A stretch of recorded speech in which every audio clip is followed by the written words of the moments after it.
Deem to be answered అంటే ఇష్టం. అధ్యక్ష, మొదటి ప్రశ్నకు సమాధానం లేదండి. ప్రస్తుతం ఉచిత గ్యాస్ సిలిండర్లను రాష్ట్ర ప్రభుత్వం అందించడం లేదు. అయితే 2016 నుంచి 24 వరకు ప్రధాన్ మంత్రి ఉజ్వల యోజన పథకం కింద కొంతమంది లబ్ధిదారులకి ఈ ప్రయోజనం చేకూరుతున్నది.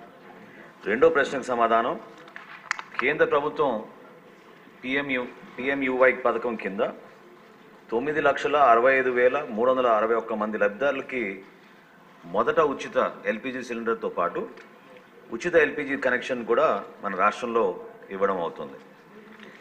అధ్యక్ష, ఎన్డీఏ కూటమిలో భాగంగా మేము ఇచ్చిన మేనిఫెస్టోలో ఖచ్చితంగా మహిళలకి ఉచిత గ్యాస్ సిలిండర్ల గురించి ప్రస్తావించాం. దానికి మన ప్రభుత్వం కట్టుబడి ఉంది. తప్పకుండా మూడో ప్రశ్నకు సమాధానం, మహిళలకి ఉచిత గ్యాస్ సిలిండర్ గురించి త్వరగా దీనిపైన నిర్ణయం తీసుకుని వివిధ శాఖలతో మేము చర్చించుకుని సభాముఖంగా మరొకసారి గౌరవ సభ్యులకి అందరూ కూడా తెలుపుతాం. అధ్యక్ష, క్వశ్చన్ నెంబర్ 83 అండి. సార్ మీరే మనోహర్ గారు 83.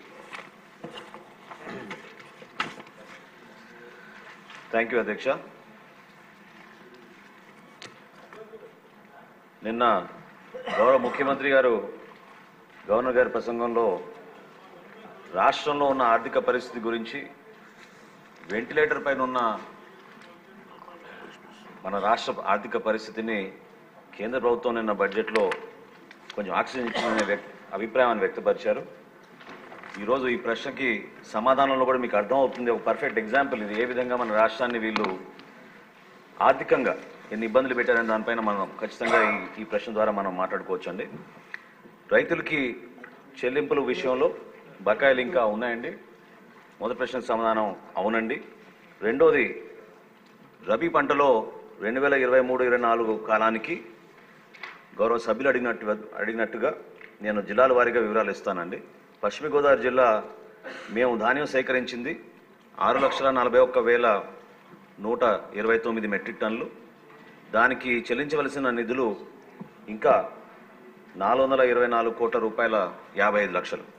అదేవిధంగా తూర్పుగోదావరి జిల్లాలో 2,28,423 మెట్రిక్ టన్నులు సేకరిస్తే ఈ రోజు వరకు కూడా ఇంకా మేము చెల్లించాల్సింది 27 కోట్ల 66 లక్షలు.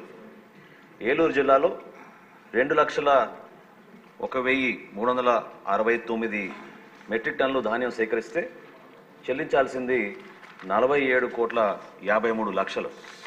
కోనసీమలో మేము సేకరించింది 1,63,123 మెట్రిక్ టన్నుల ధాన్యం సేకరిస్తే ఈ రోజుకి మేము చెల్లించాల్సింది 154 కోట్ల 63 లక్షలు. కాకినాడ జిల్లాలో మేము ధాన్యం సేకరించింది 25,982 మెట్రిక్ టన్నులు అయితే ఈ రోజుకి మేము చెల్లించాల్సింది 9 కోట్ల 49 లక్షలు. బాపట్ల జిల్లాలో 4,981 మెట్రిక్ టన్నులు మేము సేకరిస్తే ఈ రోజుకి చెల్లించాల్సింది 10 కోట్ల 54 లక్షలు. అంటే సుమారు 132,853 రైతులకి 1,674 కోట్ల రూపాయలు బకాయిలు పెట్టి గత ప్రభుత్వం వెళ్ళిపోయారు అధ్యక్ష. కనీసం రైతులకు చెల్లించలేదు. అయితే మా ప్రభుత్వం వచ్చిన తర్వాత మేము ఇన్ని ఆర్థిక ఇబ్బందులు ఉన్నా కూడా గౌరవ ముఖ్యమంత్రి గారు, అదేవిధంగా గౌరవ ఉప ముఖ్యమంత్రి గారి చొరవతోటి 1000 కోట్ల వరకు సమీకరించుకుని రాష్ట్ర ప్రభుత్వ సహాయంతో ఆ రైతులకి మేము చెల్లించాం అధ్యక్ష. దాని వివరాలు కూడా ఇస్తాను. పశ్చిమ గోదావరి జిల్లాలో 27,626 రైతులకు 523 కోట్ల రూపాయలు చెల్లించాం. తూర్పుగోదావరి జిల్లాలో 619 రైతులకు 177 కోట్ల 32 లక్షలు చెల్లించాం అధ్యక్ష. అదేవిధంగా ఏలూరు జిల్లాలో 215 రైతులకు 153 కోట్ల 66 లక్షల రూపాయలు మేము చెల్లించాం. కోనసీమలో 7,952 రైతులకు గాను 118 కోట్ల 15 లక్షల రూపాయలు మేము చెల్లించాం అధ్యక్ష. కాకినాడ జిల్లాలో 1,507 రైతులకు 27 కోట్ల 16 లక్షల రూపాయలు చెల్లించాం అధ్యక్ష. బాపట్ల జిల్లాలో 48 రైతులకు 42 లక్షల రూపాయలు మేము చెల్లించాం అధ్యక్ష. సుమారు 50,000 మంది రైతులకు 1000 కోట్ల రూపాయలు నెల రోజుల్లోపే మా ప్రభుత్వం వచ్చిన నెల రోజుల్లోపే మేము ఈ రైతులకి బాసటగా నిలబడడానికి ధైర్యం నింపడానికి కోసం మన ప్రభుత్వం నుంచి కష్టకాలంలో కూడా వీళ్ళకి అందించడం జరిగింది అధ్యక్ష.